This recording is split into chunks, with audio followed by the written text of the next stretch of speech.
రాష్ట్రము ఏదైతే అప్పు పరిమితి కింద ఆర్బీఐ నుంచి అప్పు చేస్తుందో ప్రతి సంవత్సరము 7% కంటే తక్కువ వడ్డీ పడుతుంది. 6.8 ప్రస్తుతానికి.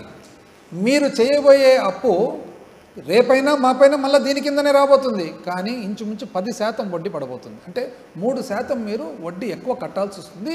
పైగా బ్రోకరేజ్ కూడా ఇవ్వాల్సి వస్తుంది. కనీసము రాష్ట్రము ఆర్బీఐ అప్పు అయితే మీరు ఆర్బీఐ నుంచి బ్యాంకుల ద్వారా తీసుకునే అప్పు, ఇది ప్రైవేట్ వ్యక్తులు తీసుకునే అప్పులు అన్నిటికంటే అన్యాయమైన పరిస్థితి ఏమంటే ప్రైవేట్ వ్యక్తులకు మీరు రాష్ట్ర ఖజానా నుంచి డబ్బులు డైరెక్ట్గా తీసుకుపోయేదానికి మీరు ఈరోజు అధికారం ఇస్తున్నారు.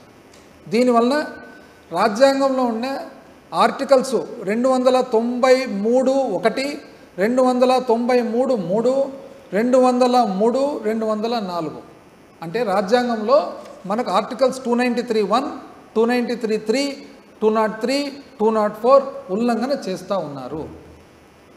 ఈ ఉల్లంఘన చేసేటప్పుడు మీరు చాలా జాగ్రత్తగా చూసుకోవాల్సిన అవసరం ఉంది, ముఖ్యంగా ఆఫీసర్లందరూ కూడా. ఎందుకంటే ఇంతకుముందు అసెంబ్లీలో మాట్లాడుతూ ముఖ్యమంత్రి గారు ఆర్థిక శాఖ మంత్రి గారు వీళ్ళందరూ కూడా ఎన్నెన్నో చెప్పినారు. ఏమని చెప్పినారు తెలిసిన? అసలు విధ్వంసం జరిగింది, అరాచకం జరిగింది, ఇదిగిన చైనా అటువంటి దేశాల్లో జరిగింటే ఆఫీసర్లను ఉరిదీసేవాళ్ళు అంట. మళ్ళా మేము చేసిన మామూలు పద్ధతి ప్రకారం ఉండే పరిపాలనకే ఆఫీసర్లను ఉరిదీసే పాటైతే ఇప్పుడు మీరు చేసేదానికి ఏం చేస్తారు అని. కాబట్టి ఆఫీసర్లందరూ కూడా ఒకసారి మీరు చేసేది రాష్ట్ర భవిష్యత్తు జాగ్రత్తగా చూసుకోవాలా అని చెప్పేసి బాధ్యత. కానీ నేను ఈ వేదిక నుంచి ఈరోజు ప్రజల తరఫున నేను తెలియజేస్తూ ఉన్నాను. ఇవన్నీ చెప్పినారండి. ఇంకొకసారి దాంట్లో అయితే అసెంబ్లీలో ఏమన్నారు తెలిసిన? అసలు విధ్వంసం ఇదొకటి మాటకు అరాచకం, విధ్వంసం, అరాచకం. ఇప్పుడు మాదిగిన ఒకవేళ అరాచకం, విధ్వంసం అయితే అంటే మేము నడుస్తున్నాం, మేము నడిచేదాన్నే మీరు అరాచకం, విధ్వంసం అంటే మీరు పరిగెత్తుతున్నారు కదా, దాన్నే మనాలా. మా అప్పు ఒకవేళ నడక అయితే మీ అప్పు పరిగెత్తుతుంది.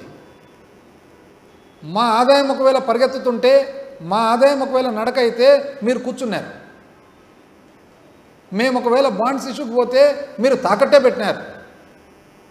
ఒకటో రెండో ఏదన్నా కానీ గ్యారంటీస్ ఇచ్చినప్పుడు అంత అల్లకల్లోలం చేస్తే ఈరోజు ఆంధ్రప్రదేశ్ ఖనిజాభివృద్ధి సంస్థకు సంబంధించిన కంప్లీట్ ఆంధ్ర రాష్ట్రంలో బయట ఇతర రాష్ట్రంలో ఉండే మొత్తం ఆదాయం అంతా కూడా వాళ్ళ చేతుల్లో పెట్టినారు.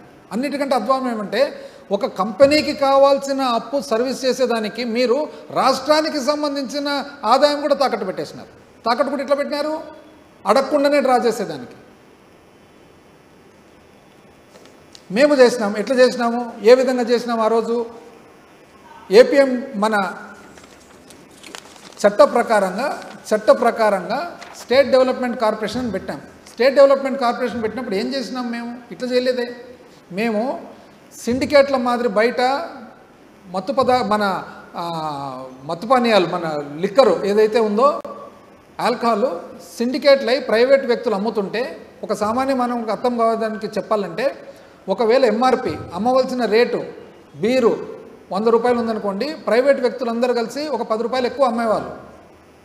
ఇట్లా ఎక్కువ అమ్మేదంతా ఎంత ఉంది అని చెప్పి కనుక్కొని ప్రభుత్వం ఎప్పుడైతే స్టేట్ బ్రూవేజ్ కార్పొరేషన్ ఎప్పుడైతే రీటైల్ సేల్స్ అంటే అమ్మే కార్యక్రమం ఏదైతే ప్రభుత్వమే చేపట్టిందో ఈ ఎక్స్ట్రా రేటు ప్రైవేట్ వ్యక్తుల దగ్గరికి ఎంఆర్పి కంటే ఎక్కువ ఏదైతే అమ్ముతున్నారో దాన్ని ఒక సపరేట్ పన్ను చేసినాం, ఏఆర్ఈటీ అని, అడిషనల్ రీటైల్ ఎక్సైజ్ ట్యాక్స్ అని.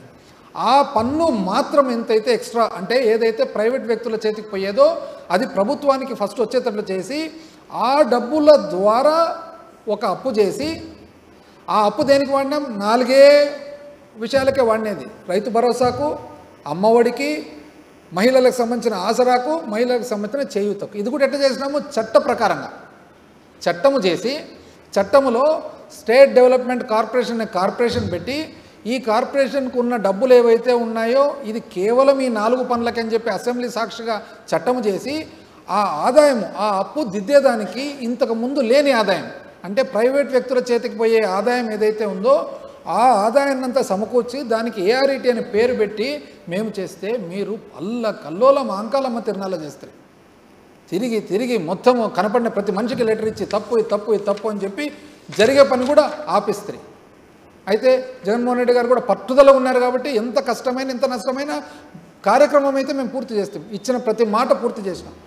అదేవిధంగా స్టేట్ బెవరేజెస్ కార్పొరేషన్ కూడా ఏం చేయడం జరిగింది, స్టేట్ బెవరేజెస్ కార్పొరేషన్ కూడా ఏదైతే చట్ట ప్రకారంగా వ్యాట్ ఉందో ఆ వ్యాట్ శాతము ఆల్టర్ చేసి ఆ వ్యాట్ శాతం కాస్త ఆదాయం కింద చూపి ఆ ఆదాయము కేవలం ఈ 4 పనులకు మాత్రమే వాడడం జరిగింది. మీరేం చేసినారండి, మీరు రాజ్యాంగ చట్ట ఉల్లంఘన, మీరు మొత్తము కన్సాలిడేటెడ్ ఫండ్ ఆర్బీఐ బ్యాంకు వాళ్ళకి ఇవ్వడము, పైగా మీరు మళ్ళీ నీతులు చెప్తుంటే అందరు వింటూ ఉన్నారన్నమాట.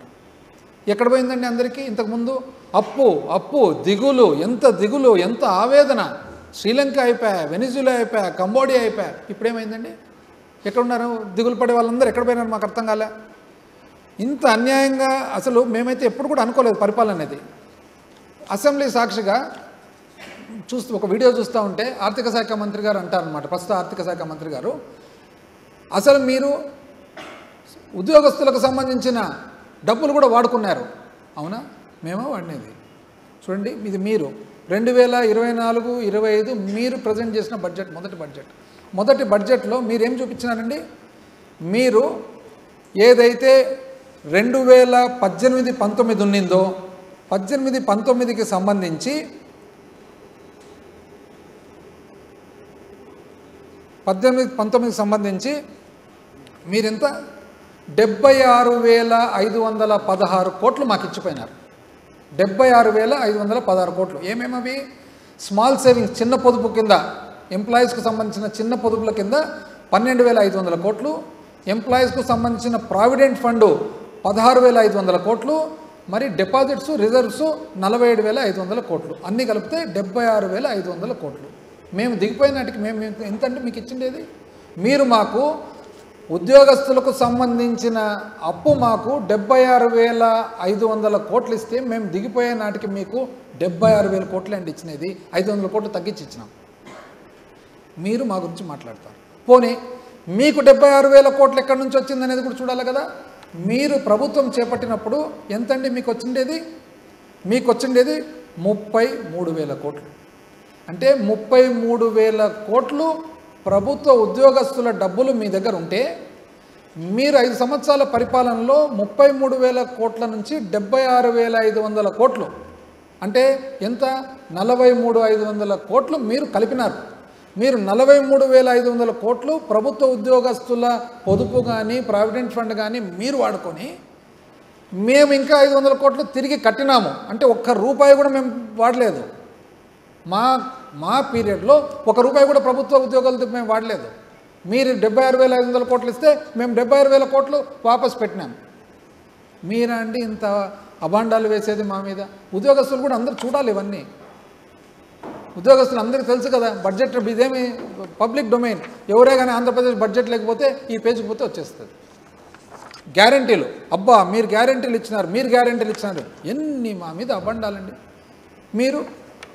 మీది గ్యారంటీ ఎంతండి?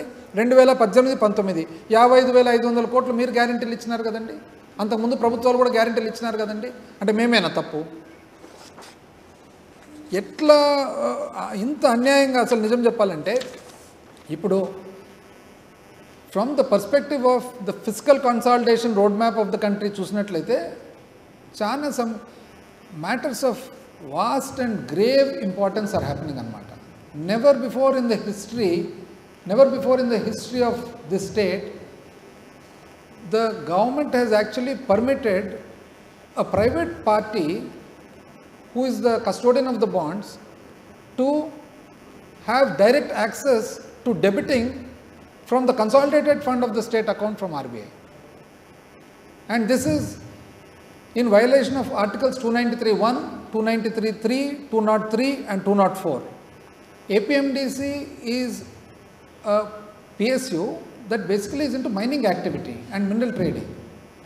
So normally it does not require this sort of borrowing. So it is very clearly visible and understandable that the entire borrowing is done illegally in violation of various provisions of the Constitution in order to use that money for the revenue expenditure of the state. Moreover, the route that they are following will be considered as an SDL under FRBM, and you are unnecessarily going to pay 3% more interest, which will have to be borne by the public of the state.